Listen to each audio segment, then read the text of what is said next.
Okay, in this lesson, I want to talk about three things that go into playing in the swing and jump blues style. And if you want to get your hands on a transcription of the solo that I just played, you can go to the link below or the link on screen and sign up for my newsletter and download the tab. These three ideas all come from a course of mine called Swing and Jump Blues. I spent hours working on that title, I hope you can tell.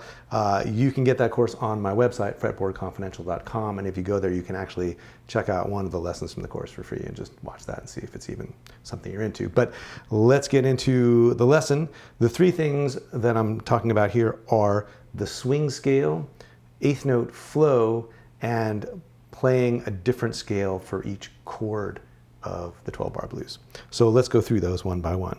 The swing scale is just a collection of notes that's basically like a combination of the major pentatonic scale and the blues scale. So if you think about, I'm in the key of C, the major pentatonic, root, 2, 3, 5, 6, and root. And then the C blues scale, root, flat 3, 4, flat 5, 5, flat 7, and root. You put those together, you end up with root, 2, flat 3, 3, 4, flat 5, 5, 6, flat 7, and root. And in practical terms, I would probably think about playing it more like this, right over to the flat third, and up through all those chromatic notes, the fifth, the sixth, the flat 7, the root, and then put the second on top, thinking of it as the ninth. Right? But so there's the scale. And I think of it as the swing scale just because when I started trying to figure out things like Charlie Christian and other swing musicians, like those are the notes they tended to play, especially over the blues. So it's got this combination of brightness and darkness that's really nice. And one way that might help you sort of absorb those notes into your bloodstream is to think about it around the root. Like what are the first few notes above the root? So you got the root, and here's flat third, third, 4, flat 5, 5. And what's right below the root? The flat 7, the 6, and the 5. And so that kind of keeps it centered around the root. And since you want to resolve your licks to the root a lot of the time,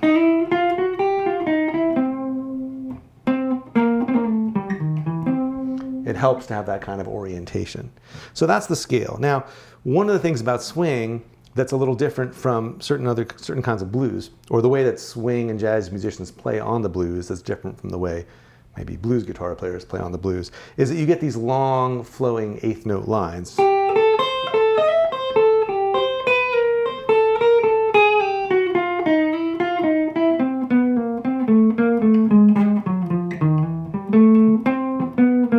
Right? So those notes all come out of the swing scale, plus a couple of chromatic notes. But one way you can start sort of build up that vocabulary is to start just collecting little 4-note bits that will, or maybe like with the last note landing on the next beat, 5 notes. So like, right? So that's just 5th, 6th, root, 6th, root. And there's flat 3, root, 6, 5, root. And maybe, right, there's 6, flat 7, 6, flat 5, flat 6, 5. So here's the swing scale notes, the flat 7, the 6, and the 5. And we're connecting them chromatically with a little passing tone. So once you have a few of those, there's one, flat 3, 3, 4, flat 5, 5, and then backwards, 5, flat 5, 4, flat 3, 3. Once you have a bunch of those, you can start to try to combine them, just sort of in slow motion.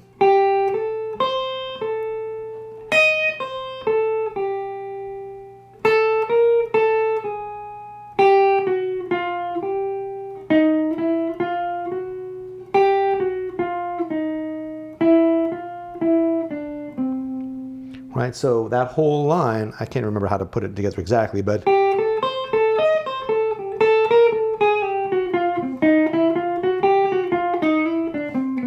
right, it's made up of these little building blocks.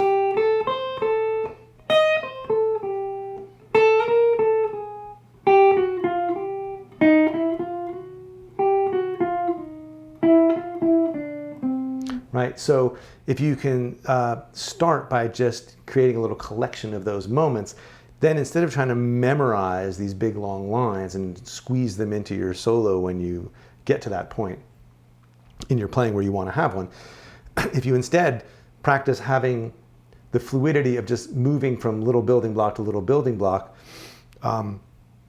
just over the one chord, then you're just sort of building up the memory and the strength and the vocabulary to have a collection of these little bits that you can string together however you want.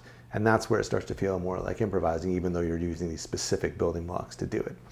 So that's the swing scale and eighth note flow. And then the last thing is this idea of using a different scale for each chord, which is definitely a characteristic of swing that's in some ways a little different from blues playing. And so, if you've got these notes, and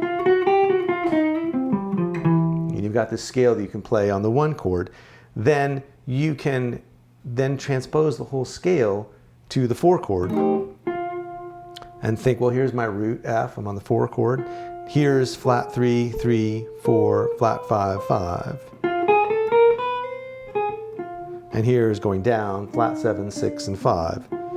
So that's one reason it's nice to think about it around the root, because if you can just grab a few notes above the root and a few notes below the root, it's easy to move them around.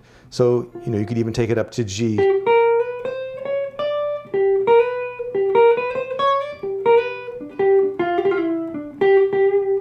So then, if you want to play over the turnaround and really spell out the chords,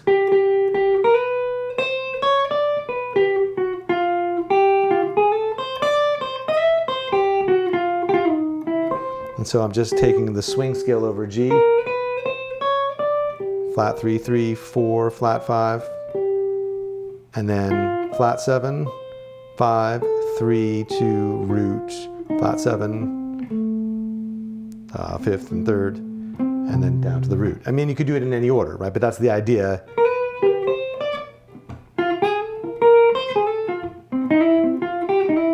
And a good exercise is to take one short lick, and just play it over the G, and then play it over the F, and then play it over the C. And maybe make it a little more musical than that, right?